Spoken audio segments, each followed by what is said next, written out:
Le président de la République, président en exercice de l'Union africaine, reçoit un message écrit du président du Burkina Faso.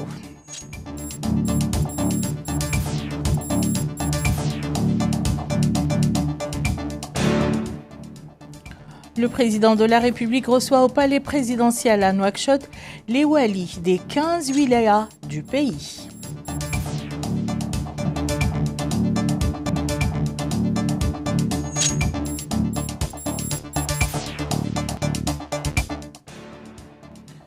Nouakchott abrite un atelier de formation à la préservation et à la maintenance des archives nationales.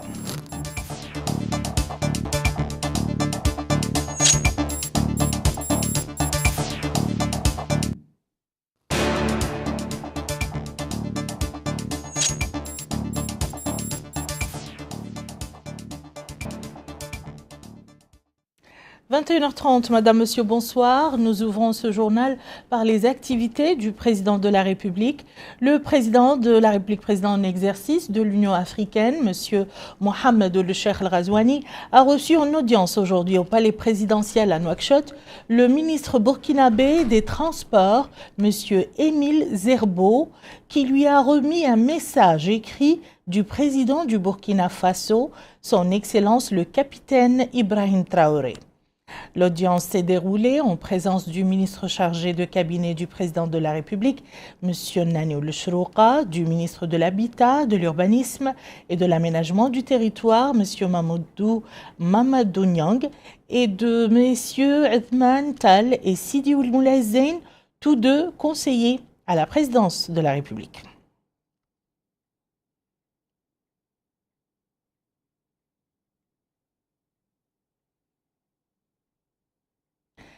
À sa sortie d'audience, l'envoyé spécial burkinabé a fait la déclaration suivante. Écoutons-le.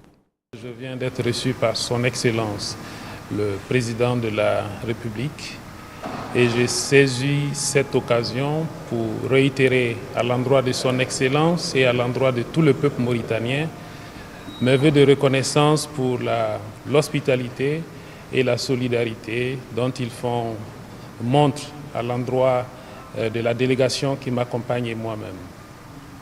À cette occasion, j'ai remis à son Excellence, le président de la République, un mot, une lettre de son frère, le capitaine Ibrahim Traoré, président du Faso, qui transmettait par cette occasion un message de fraternité et de solidarité à l'endroit de son frère et toute sa gratitude pour le soutien qu'il lui apporte chaque jour dont il en a besoin.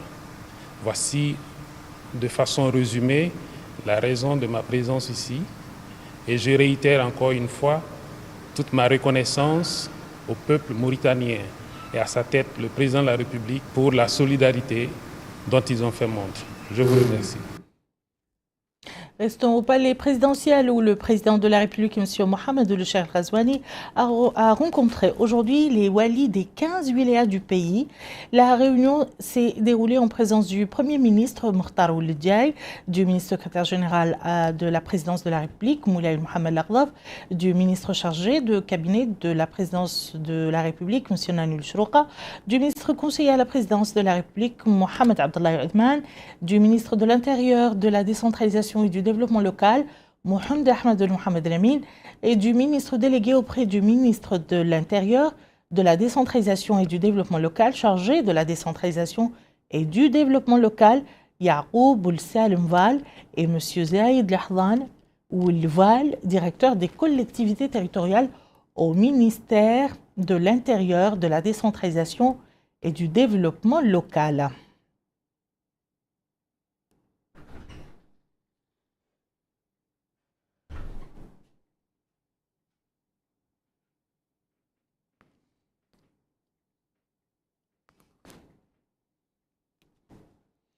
La première dame, Dr Mariam Mohamed Fadel Daha, a supervisé ce soir au Palais des conférences de Nouakchott le lancement de la première conférence de la Fédération des associations de sages-femmes d'Afrique francophone.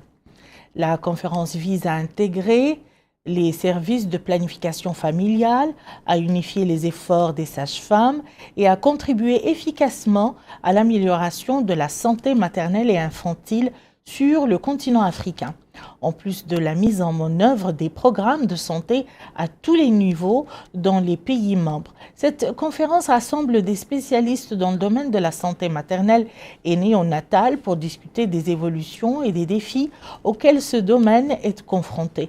La conférence rassemble environ 1 millier de participantes venues de 18 États membres de la Fédération des associations francophones de sages-femmes d'Afrique. Nous y reviendrons bien sûr avec plus de détails dans nos prochaines éditions. Le ministre chargé du secrétariat général du gouvernement, M. Mokhtar Hossein Moulam, a supervisé ce matin à Nouakchott aux côtés de son homologue de la transformation numérique et de la modernisation de l'administration, M. Ahmed Salim Bouaddalbagh, à l'ouverture d'un atelier de formation des gestionnaires régionaux d'archives sous le titre « Renforcement des capacités dans le domaine de la conservation et de la gestion des documents ». L'atelier vise à étudier le statut des archives régionales, les moyens de les protéger et de les développer par un système de gestion adapté aux techniques modernes de conservation des archives. Le point avec Mohamed El-Khattab. C'est un atelier de formation de 2 jours au profit des gestionnaires des archives régionales qui se tient sur le thème du renforcement des capacités dans le domaine de la conservation et de la gestion des archives. Prenant la parole à cette occasion, le ministre secrétaire général du gouvernement, M. Lam Al-Husseinu, a précisé que le ministère chargé du secrétariat général du gouvernement n'a cessé de prendre à cœur l'entretien, la conservation et la modernisation des archives nationales, ainsi que la révision de leur cadre juridique et ses structures administratives et le renforcement de leurs capacités logistiques et humaines. C'est ainsi, dit-il, que les travaux en cours de son siège entièrement financés sur fonds propres de l'État seront achevés dans quelques mois, sachant que ces travaux ont atteint plus de 70%. De même que l'État a, au cours des dernières années, affirme-t-il, multiplié les sessions de formation au profit des employés de la Délégation générale des archives nationales sous la supervision des spécialistes en la matière, en envoyant plusieurs missions de perfectionnement dans des pays frères ayant des expériences pionnières et avérées dans le domaine. Pour sa part, le délégué général des archives nationales a indiqué que la modernisation de l'administration ne saurait être efficace sans un système des archives crédible et sécurisé, garantissant une maîtrise de l'organisation administrative des documents, participant de l'accélération des services publics aux citoyens dans la transparence.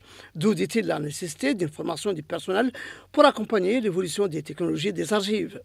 Les participants à cet atelier suivront des exposés et des présentations sur le sujet. Les participants à cet atelier suivront des exposés et des présentations sur le sujet, soutenus par des applications de sauvegarde et de gestion des archives. Le directeur de l'Office national de la météorologie et le représentant du Programme alimentaire mondial en Mauritanie ont signé un protocole d'accord de coopération dans le domaine de la météorologie. Dans le cadre de cet accord, le programme fournira une assistance technique et financière au service météorologique national pour renforcer ses capacités dans la conception et la mise en œuvre de systèmes d'information climatologiques fiables. Bokar Bailaba était sur place. Dans le cadre de cet accord, le Programme alimentaire mondial apportera une assistance technique et financière pour le renforcement des capacités opérationnelles de l'Office national de la météorologie. Concrètement, cela va se traduire par la conception et la mise en place de systèmes d'information climatique fiables dans le but de développer un outil décisionnel basé sur des prévisions saisonnières face aux risques de sécheresse et inondations. Et à cette occasion, la secrétaire générale du ministère de l'Équipement et des Transports, Mme Meziza Mittel-Korbali, a souligné les efforts déployés par le Programme alimentaire mondial dans toutes les wilayas de la Mauritanie pour atténuer les effets négatifs du changement climatique sur les villages et zones rurales, ainsi que sa contribution à la réussite du programme gouvernemental visant à améliorer la sécurité alimentaire. Pour le Programme alimentaire mondial, il est important de prévenir et gérer au mieux les risques climatiques. Le changement climatique ainsi que les catastrophes et les impacts négatifs liés constituent des menaces particulières pour la sécurité alimentaire et la nutrition, surtout dans les pays du Sahel. comme la Mauritanie qui subissent la sécheresse de manière cyclique. En effet, les effets néfastes de la variabilité et du changement climatique sur la sécurité alimentaire et les revenus des populations, le PAM, conformément à notre mandat, porte une attention particulière à la prévention et à la gestion des risques climatiques. Je voudrais vous affirmer l'engagement du PAM à soutenir le gouvernement de la Mauritanie et la population mauritanienne afin de renforcer les systèmes d'alerte précoce et les prévisions climatiques pour une meilleure gestion et intégration des actions anticipatoires dans les politiques, dans les stratégies, mais également et surtout dans les plans de gestion de risques et de catastrophes à tous les niveaux. Pour rappel, le PAM met en œuvre un paquet intégré d'activités de résilience, couplé avec une réponse à la période de soudure et un ensemble d'instruments de gestion et financement des risques climatiques.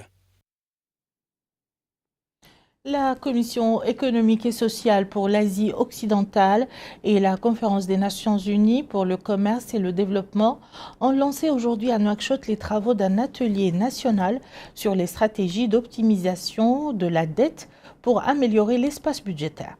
Cet atelier sera l'occasion de discuter de la manière dont notre pays peut renforcer ses pratiques de gestion de la dette. Plus de précisions avec Maïmounalo. Offrir une plateforme pour discuter de la manière dont la Mauritanie peut renforcer ses pratiques de gestion de la dette tout en adoptant des stratégies pour mobiliser des ressources additionnelles. Tel est l'objectif de cet atelier sur l'optimisation de la dette pour améliorer l'espace budgétaire, organisé par CESAO et la SUNUZ.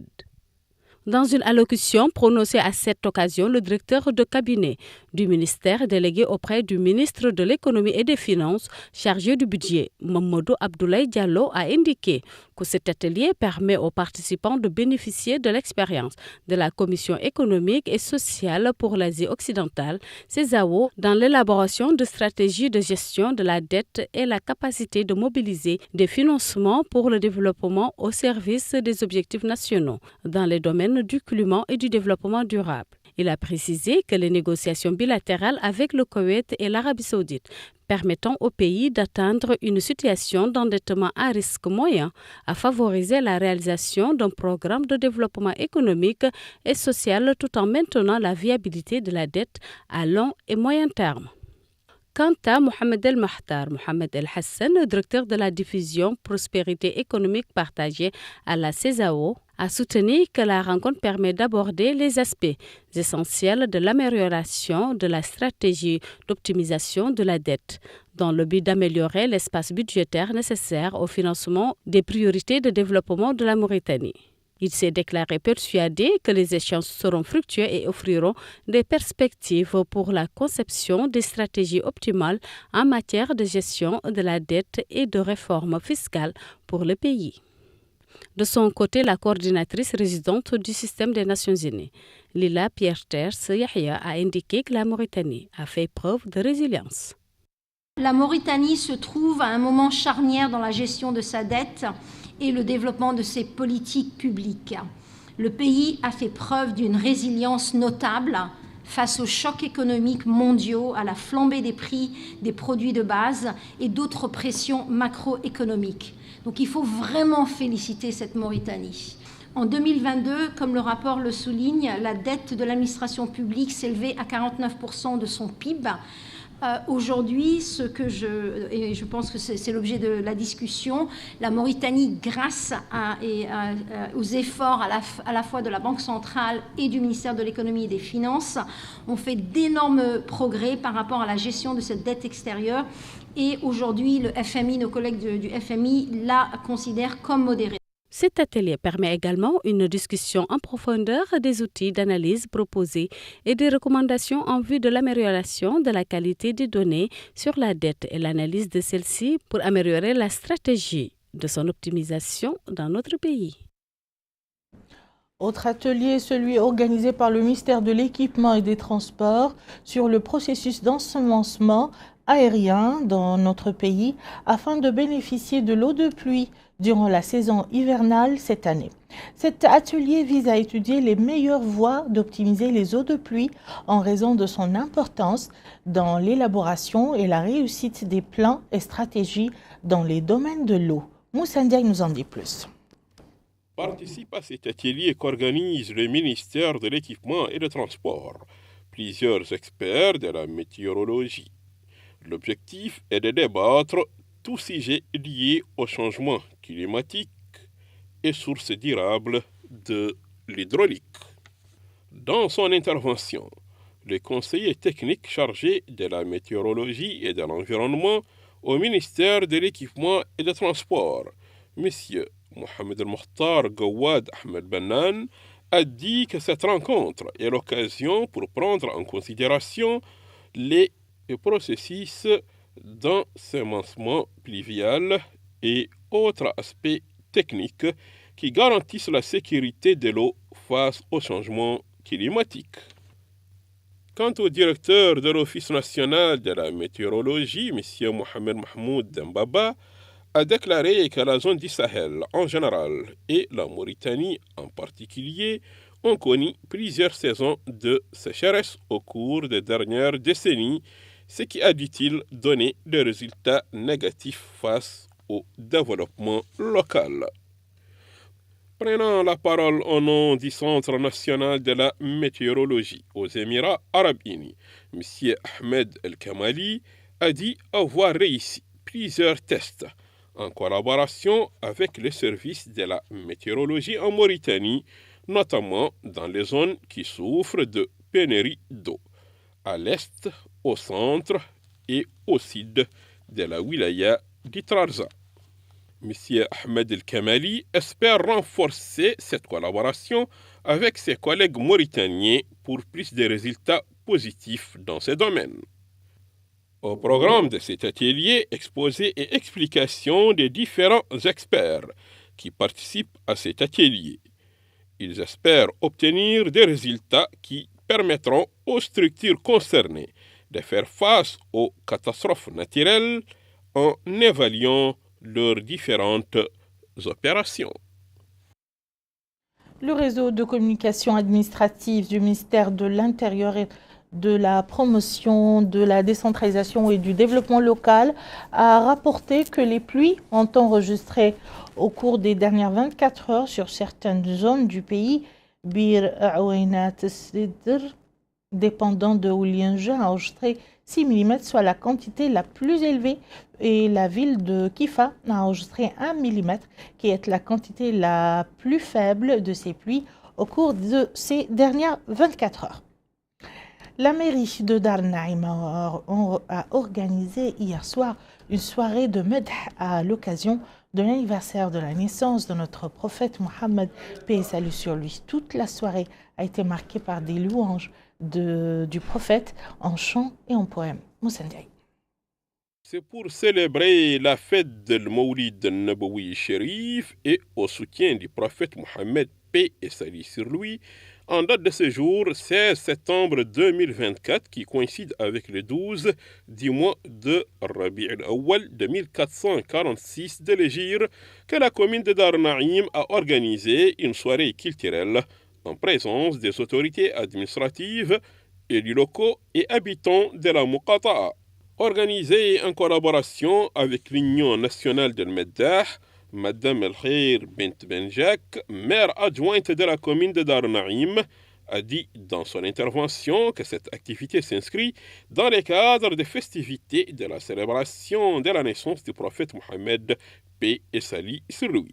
Cet anniversaire, a ajouté Madame la maire, est une occasion qui nous renforce dans nos prières et dans nos nobles actions, tout en mettant en valeur les qualités et aspects humains du prophète Mohammed, paix et salut sur lui. Au programme de cette journée culturelle de Medh, poètes et plusieurs intervenants ont contribué à la réussite de cette soirée du 12 du mois de Rabi' al-Awwal de 1446 de l'Hégire. Les autorités régionales de la ville de Rosso suivent de près l'application des prix des denrées de première nécessité décidés par les autorités nationales. La circulaire du département du commerce semble bien respectée et mise en œuvre par les commerçants, et ce au grand bonheur des citoyens.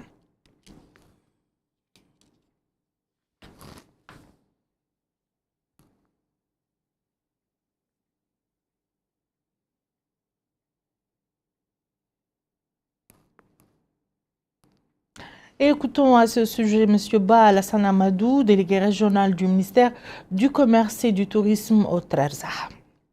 On est venu aujourd'hui ici au marché pour diffuser les prix que nous avons établis pour notre wilaya et plus particulièrement aujourd'hui pour Rosso, la Mokata de Rosso. Les prix ont été établis pour toute la wilaya. Nous allons lancer ce programme d'une manière officielle ici à Rosso, bien que nous avons passé l'information sur les réseaux sociaux. Mais néanmoins, pour les commerçants, ça demande une certaine sensibilisation que nous sommes en train de faire actuellement. Bon, nous sommes là aujourd'hui en un premier temps à parler avec les grossistes pour leur montrer les décisions qui ont été prises par rapport à ces prix-là. Il s'est avéré que ces prix sont vraiment applicables par rapport à ce qu'ils ont comme... À part quelques-uns qui déclarent avoir... on a fait des prix qui sont chers, mais par contre, beaucoup ont déclaré que la vente pour ces produits à ces prix fixés sont bien possibles.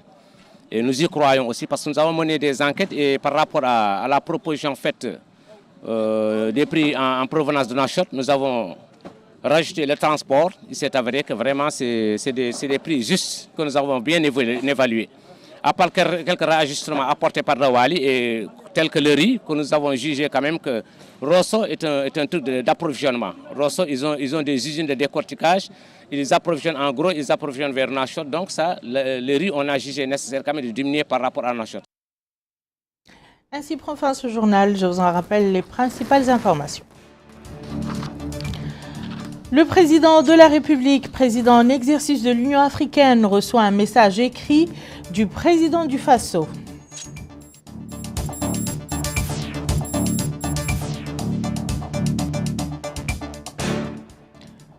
Le président de la République reçoit au palais présidentiel à Nouakchott les walis des 15 wilayas du pays.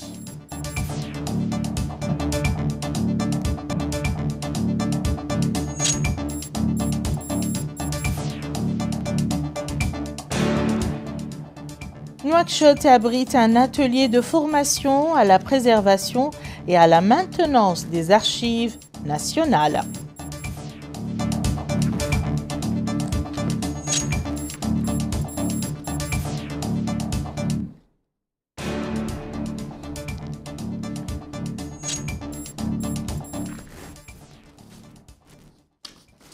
Merci, madame, monsieur, de nous avoir suivis. À très bientôt, Inch'Allah.